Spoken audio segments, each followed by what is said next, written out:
वो जो कलाएं हैं वो ज़्यादा कुछ सोचने की ज़रूरत नहीं है, वो यही हैं जो आप दूसरी भाषा में जिनको ये कहते हैं कि पंच तत्व हैं, पंच ज्ञानेंद्रिय हैं, पंच कर्मेंद्रिय हैं, और जो मन बुद्धि चित्त अहंकार है, ये सारे के सारे तत्व, मन बुद्धि चित्त अहंकार का एक मान लो आप, केवल एक, उसको बोलते हैं अंतःकरण। बाकी इनको समझो 5 ज्ञानेंद्रिय, 5 कर्मेंद्रिय, 5 तन मात्राएं, ये सारी की सारी। तो टोटल।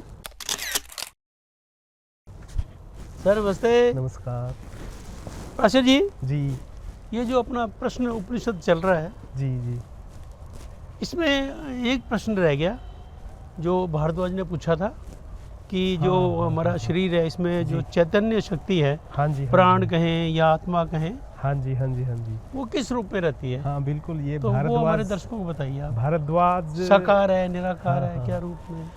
वो असल में ना भारद्वाज, क्योंकि ना हम पीछे भी सोच रहे थे, सारे के सारे प्रश्न एक दूसरे से निकल रहे हैं। हाँ, एक दूसरे से निकल रहे हैं। हाँ, बिल्कुल बिल्कुल, बिल्कुल।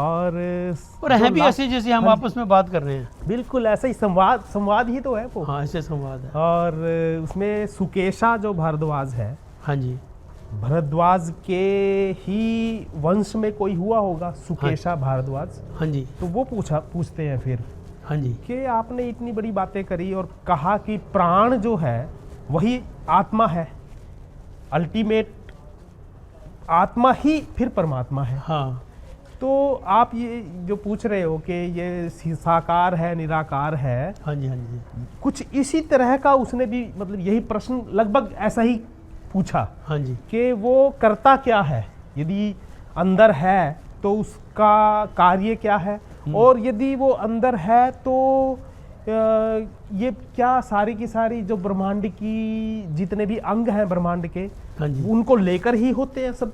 अच्छा। तो उसमें एक बात आई कि जब ये पूछ रहा था तो जो अपने पिप्पलाद थे, उन्होंने एक बात समझाई उनको कि एक बार की बात है, एक कौशल देश का या किसी और देश का था राजा, वो उनके पास आया। हाँ जी, और उनको कहा कि मैंने ये सुना है कि 16 कला का कोई पुरुष है। अच्छा। और वो पुरुष कहीं रहता है ब्रह्मांड में, इतना ही नहीं, वो हमारे साथ भी रहता है। अच्छा। तो वो 16 कलाएं क्या होती हैं, और वो यदि 16 कला उसके पास है और दूसरे देवताओं के पास नहीं है, तो उनमें भेद क्या है फिर। और तीसरा कि यदि उसके पास 16 कलाएं हैं तो क्या कलाएं कुछ शक्ति का प्रतीक है, कि यदि हम उनको अर्जित करें 16 कलाओं को, अच्छा, तो हम तो हम भी शक्तिशाली बन जाएंगे। क्या बात है। तो उसने कहा कि भैया, मैं ये प्रश्न का उत्तर मेरे पास नहीं है। नहीं है। और यदि मेरे पास यदि होता, उस ऋषि ने कहा, पिप्पलाद ऋषि ने, नहीं, उस जिसकी बात कर रहे थे। अच्छा अच्छा अच्छा अच्छा। यदि मेरे पास वो होता, सुकेशा भारद्वाज की बात हाँ, है, कि यदि मेरे पास वो प्रश्न का उत्तर होता तो मैं भला आपको क्यों ना बताता, परंतु मैं झूठ नहीं बोलता। और यदि कोई व्यक्ति प्रश्न का उत्तर उसके पास नहीं है और वो झूठ उत्तर देगा तो उसका सिर समूल नष्ट हो जाएगा। उन दिनों की बात है कि आप झूठ बोल ही नहीं सकते थे।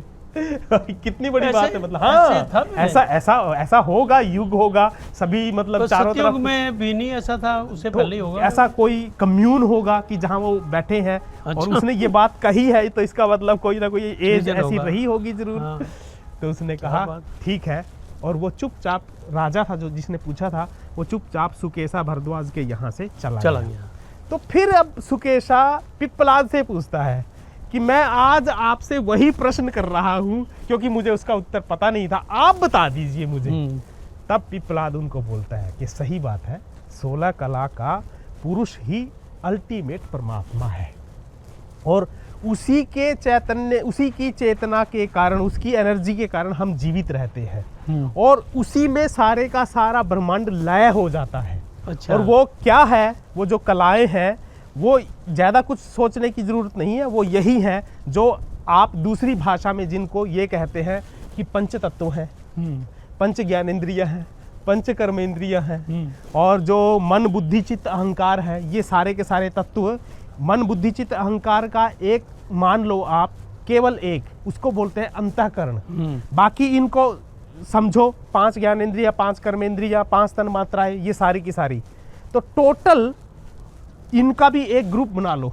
अच्छा, तो 5 और 5 10 का ये ग्रुप हो गया, और 4 वो, और एक ग्रुप ये बना लो कि जो हमारा पंच महाभूत हैं, इनके साथ साथ एक जबरदस्त चीज ये रख दी कि आप जब जी रहे हैं तो आप श्रद्धा के बगैर नहीं जिएंगे। हाँ। तो श्रद्धा भी एक कला हो गई। क्या बात। तो इस प्रकार उन्होंने 16 कलाओं को अलग अलग तरीके से समझाकर और एक ऐसा चित्र साकार रूप में उनको दे दिया कि किसी व्यक्ति के पास इतनी बड़ी ये सारी की सारी शक्तियां हैं और वो प्रजापति के रूप में सारे ब्रह्मांड की रचना भी कर रहा है, उसका लय भी कर रहा है, लय भी कर रहा है। और डॉक्टर साहब, ये जो 16 कलाएं है ना, ये जो उपनिषद में 16 कलाएं आई हैं, और आगे जाकर पुराणों में अवतार प्रकरण में जैसे श्री कृष्ण भगवान थे, उनके पास भी 16 कलाएं थी। 16 कलाएं थी। तो उनसे अलग हैं ये। वो अलग है। हाँ, जैसे चंद्रमा की भी 16 कलाएं हैं, वो अलग है ये। अमृता है, ज्योत्सना है, ऐसे ही सूर्य के बारे में भी ऐसी मानी जाती हैं।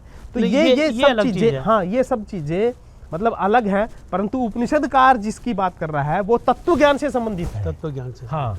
इसलिए उस कारण मुख्य बात क्या है कि सारे के सारे ऋषि मोक्ष के प्रति, ऋषि पुत्र मोक्ष के प्रति जानना चाहते हैं सारी बातें।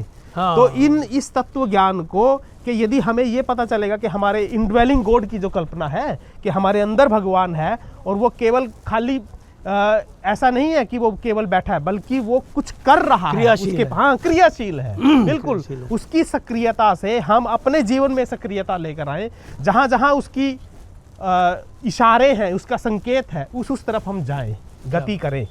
तो ये सब बातें फिर, और लास्ट में फिर वो इतना सेटिस्फाइड हुआ, उसने अपने पिपलाद को चरणों में झुककर नमस्कार किया और कहा कि आज हम 6 के 6 लोग ऋषि पुत्रों को आपने सेटिस्फाइड किया, आपकी सदा जय।